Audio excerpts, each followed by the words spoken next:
আজকে আমাদের ছিল আইন শৃঙ্খলা সংক্রান্ত উপদেষ্টা পরিষদের 10ম সভা।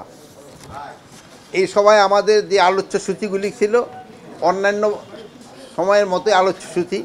সারা দেশে আইন শৃঙ্খলা পরিস্থিতি, অভিযান পরিচালনার বিষয়ে আলোচনা, জুলাই হত্যাকাণ্ডে শহীদদের মামলার রেকর্ড তদন্ত এবং অগ্রগতি বিষয়ে আলোচনা, চুরি, ছিনতাই, চাঁদাবাজি, দখলবাজি, সংঘবদ্ধ দুষ্কৃতীদের কর্মকাণ্ড রোধের ব্যবস্থা গ্রহণ, দেশে অস্থিরতা সৃষ্টিকারী উস্কানিমূলক সাইবার প্রচারণার বিরুদ্ধে ব্যবস্থা গ্রহণ, নারী শিশু নির্যাতন ও ধর্ষণের বিরুদ্ধে আইনগত সামাজিক প্রতিরোধ গড়ে তোলা, সীমান্ত পার্বত্য অঞ্চলের পরিস্থিতি বিষয়ে আলোচনা, মাদকের অপব্যবহার রোধে কার্যকর ব্যবস্থা গ্রহণ এবং সম্পর্কিত আলোচনা, শীর্ষ সন্ত্রাসীর জামিন ও পরবর্তী সন্ত্রাসী কার্যক্রম, জঙ্গি প্রতিরোধ, নির্মূল, নিয়ন্ত্রণ, নিষিদ্ধ ঘোষিত সংগঠন অপতথ্য রোধে ব্যবস্থা গ্রহণ, গার্মেন্টস শিল্পকারখানা শ্রমিকদের বেতন বোনাস পরিশোধ নিশ্চিত করা, গার্মেন্টস কারখানা, ঔষধ শিল্প সহ বিভিন্ন শিল্প বিশৃঙ্খলা সৃষ্টি তৎপর বিষয়ে আলোচনা, অস্ত্র জমা, অবৈধ অস্ত্র উদ্ধার অভিযান পরিচালনা সংক্রান্ত আলোচনা, রোহিঙ্গা ক্যাম্পের আইন শৃঙ্খলা সার্বিক পরিস্থিতি বিষয়ে আলোচনা। এবং আপনারা জানেন যে আমাদের নির্বাচনও খুব ঘনিয়ে আসতেছে, এই ব্যাপারেও আমাদের কিছু আলোচনা হয়েছে।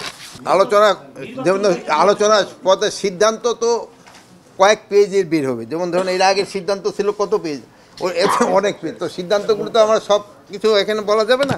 তো মূল আলোচনা এখন যদি আপনাদের যদি কোনো প্রশ্ন থাকে আপনারা।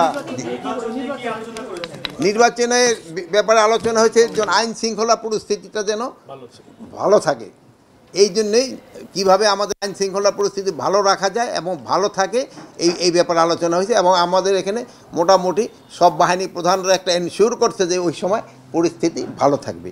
আর একটা জিনিস, নির্বাচনে আইন শৃঙ্খলা পরিস্থিতি ভালো থাকাটা শুধু আইন শৃঙ্খলা বাহিনীর উপরে নির্ভর করে না, যারা পার্টিসিপেট করে তাদের উপরেও কিন্তু নির্ভর করে। এই জন্য আপনারা সবসময় বলবেন, তাদেরও বলবেন, যদি নির্বাচনটা ভালো হয়, যে জিতে তার জন্য কিন্তু একটু ভালো হয়, ভালো নির্বাচনে জিতলে।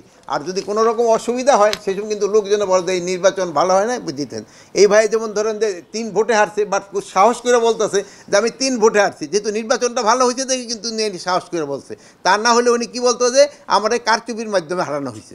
আপনারা কিন্তু আজকাল মাশাআল্লাহ রাত্রে দিনে এবং সবসময় আপনাদের পাওয়া যায়, এটা সত্যি। আপনারা কিন্তু রাত্রে দিনে সবসময় ভিজিলেন, এই জন্য আমি আপনাদেরকে ধন্যবাদ দেই। যে কোনো সময় যে কোনো পরিস্থিতিতে আপনাদেরকে আমরা সাহায্য চেয়েছি, আমরা পেয়েছি। সামনে নির্বাচনে যাতে রাতে ভোট না হয়, কোনো ব্যালটে কারচুপি না হয়, সেটা পুলিশ কতটা এনশিওর করবে সেই নির্দেশ? এটা পুলিশ না, এটা সম্পূর্ণ আইন শৃঙ্খলা বাহিনী এবং এটা শুধু এবং অন্যান্য বাহিনী যেমন returning officer, pulling officer, presiding officer, এদেরও কিন্তু একটা বড় দায়িত্ব রয়েছে। আর সর্বোপরি হলো ইলেকশন কমিশন, যেহেতু পুরা নির্বাচনটা নির্ভর করে হলো ইলেকশন কমিশনের উপরে। তারাই কিন্তু এই বাহিনীগুলি সেই সময় কিন্তু সবাই তার আন্ডারেই কাজ করে এবং ওনারা একটা ভালো নির্বাচন জাতিকে উপহার দেবে, এটি আমরা সবাই আশা করি। এবং আমরা যত ধরনের সাহায্য সহযোগিতা দরকার হবে ইলেকশন কমিশনে আমরা দিয়ে যাব। পুলিশের সামনে এটা সিইসিটা করেছে, পুলিশ আসলে কতটা মনোবল? না এই যে ঘটনাটা সিইসিটা যেটা, এইটা মানে কেউ এই ধরনের ঘটনা আশা করে নেই। এটা জন্য আমরা সবাই দুঃখিত এবং এই ঘটনা ভবিষ্যতে যেন না ঘটে এই জন্য সব ধরনের ব্যবস্থাই নেওয়া হবে। এবং এই ঘটনাটা কোনো অবস্থায় কিন্তু মেনে নেওয়া যায় না। আর এই ঘটনা যারা ঘটিয়েছে তাদের কিন্তু একজনের আপনারা জানেন অন্যদের আমরা আইনের আওতায় নিয়ে এসেছি।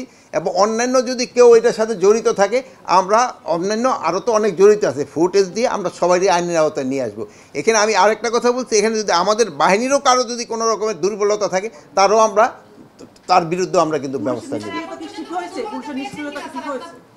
পুলিশ তো নিষ্ক্রিয় না, আমি তো আগেই বলছি, পুলিশ আগের থেকে অনেকটা মানবিক হয়েছে। যেহেতু আগের মতো আপনাদের ওই কোনো কিছু হইলেই আগে একটা কথা বলে একটা বুঝানোর চেষ্টা করতো, ওইটা না করে আগে 2টা বাড়ি দিত। এই জন্য আপনারা বলতেন পুলিশ খুব অ্যাক্টিভ। এখন হলো পুলিশ আপনাদের সাথে আগে আলোচনা করে সমস্যাটা সমাধান করতে যায়, এই জন্য আপনারা ভাবেন যে পুলিশ নিষ্ক্রিয়। আগের পুলিশের সক্ষমতা আমি বলবো আগের থেকে অনেক বেড়েছে। আমি গতকালকে একটা ট্রেনিং ইনস্টিটিউট ভিজিট করে আসছি, আপনারা হয়তো জানেন টাঙ্গাইলে।